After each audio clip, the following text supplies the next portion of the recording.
What's up, y'all? Welcome to 13 Minutes of News. In 13 minutes or less. I want to give shout outs to Moves, Solo, and GaryZapps.com. That's Maximo Driver Utility Helper and Flex Alert. You guys, if you have questions on any of these, please join Gary and I on Sunday Fun Day. Always a good time too, but join us in any part of it and ask us questions about any of these. Happy to answer them. Otherwise, go to worksolo.com, go to movesfinancial.com, and go to GaryZapps.com. All of those are great gig worker tools that you should all be using to optimize your earnings, your, mileage, everything under the book. So even your financials. So we can talk about that any Sunday, but let's jump into the news today. Okay, so the first thing I want to do mention that in case you guys didn't see it, or in case you passed by it because you don't watch the Rideshare guy, okay? I did a piece with the Rideshare guy this week on my channel that I think all of you should watch, because I did it for those that maybe don't even really understand what the Rideshare guy means, what he's about, his business, all that. It's a shorter piece, but Harry and I did, I think, a good 35-40 minutes, and it's interesting. So I would suggest everybody to please go watch that, check it out, and see if that gives you any kind of spin, or if you've never had a view on it, check it out. I think it's a good piece, and I would highly recommend to everybody to do it just to understand what that business is like. So, and we also talk about his interviews with CEO from Lyft and Uber, and the 3 he's done with Dara from Uber, and what's come of those, lots of things. So check that out. But jumping ahead here, you guys, I'm going to start off with a little easy story. I'd like to deep dive into things. You guys know that. There was a guy in Oliver Kaplan, 22 years old. He ordered an Uber in Manchester, England, to go home from the bar. Now, he does this a couple times a week. The pay rate, I think it's 11 to 13 pounds is what he normally pays to get home. Varying a little bit, but that's what he normally pays. He admitted he woke up from this ride, he woke up the next morning. He had a bit of a hangover. So he'd been drinking at the inn, and he had a good time. And until the next morning when he woke up and he found that his credit card bill was charged for 35,427 pounds, which is $39,317 USD. So he called Uber, of course, 40 grand charge. What happened? I did what I do often. It's usually 11, 13 pounds. What's going on? And they couldn't find the error.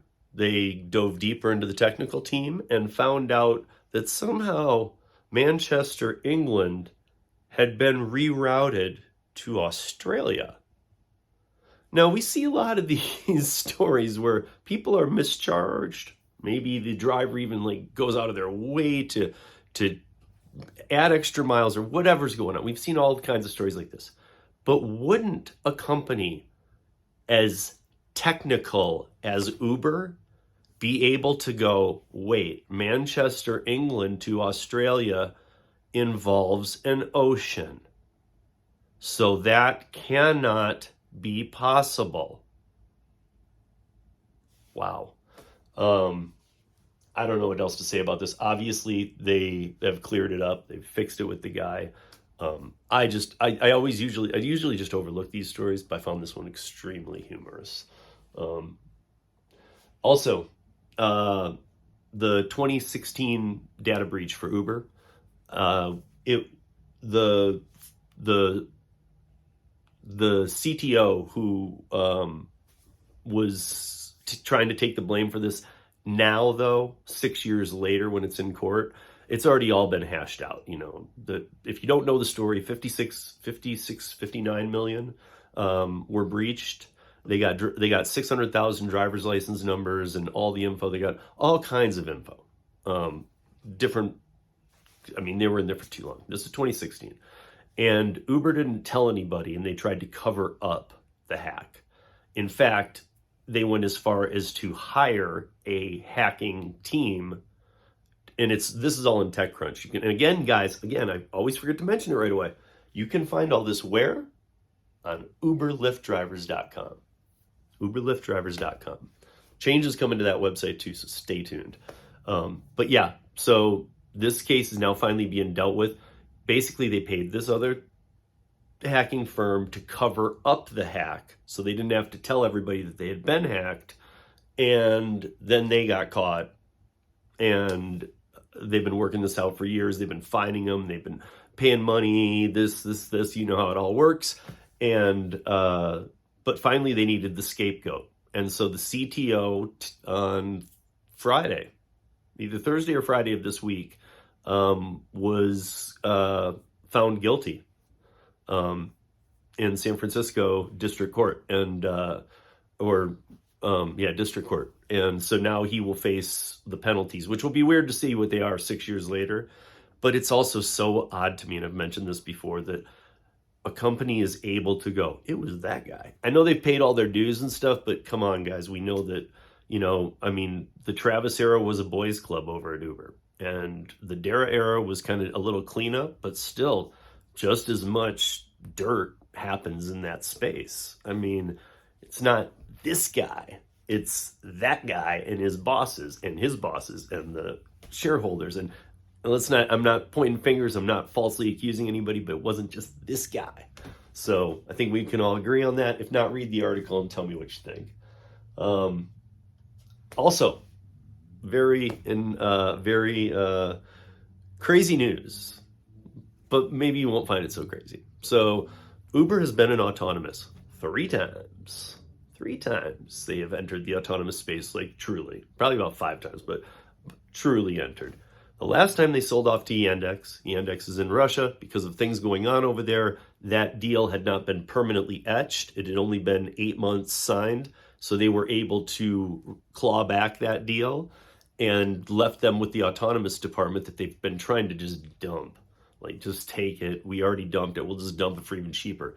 But because Lyft is hanging on by a thread, and by that, if you watch the markets, if you watch the price points, go look up Lyft and look at their lines and stuff. And even what they did here recently, just the other couple days, they took a big dive.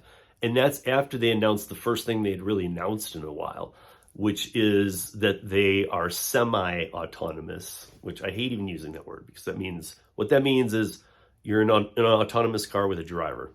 So that's not autonomous, it's not even semi. But anyway, they have cars, Lyft, in Vegas and Austin. They are working with Aptiv and Motional and using Ioniq 5s. So Uber has their autonomous back now. They don't really want it.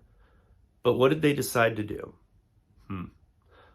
They went out and made a deal with Motional to use Ioniq 5s in Vegas and Austin. So what they've done is, and the first thing I got to say here is I'm shocked Lyft does not have a non-compete with Motional, so that Motional nor Lyft would team up with anybody else during the time they're doing this.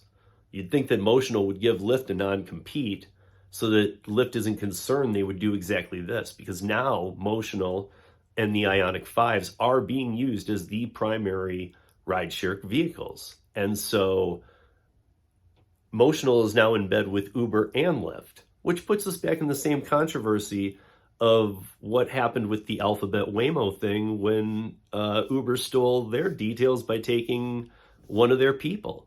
It just seems like that all over again. It's like both you guys are working with Motional. You're trusting Motional with all your data and most intense secrets about autonomous, if you have any.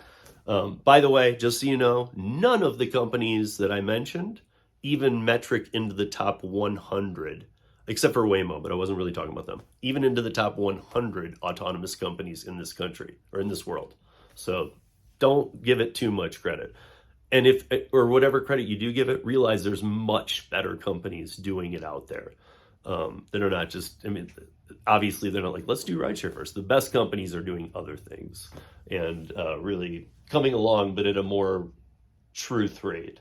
But I thought that was worth mentioning. A few weeks ago, and this is just a quick mention, I mentioned something about a nursing app where you can travel and be a nurse. Like if you want to go see some family because of the pandemic, you want to go see them for a longer time, like 2 months, you can go work as a nurse in another city if you're a nurse. So a bunch of people asked me, and I was only talking about it. I had not taken down the name of the app. I finally did go and look it up for you. It is called Per Diem Medical Staffing Inc.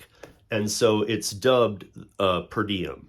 So per diem, if you don't know, is like what you get daily pay when you go out on jobs, production, that kind of thing. But it's spelled PER space DIEM. So Per Diem Medical Staffing. If you Google that, check it out. If you're a nurse and you're looking to travel, it's kind of a different way of gig work for a nurse. Check it out. Okay.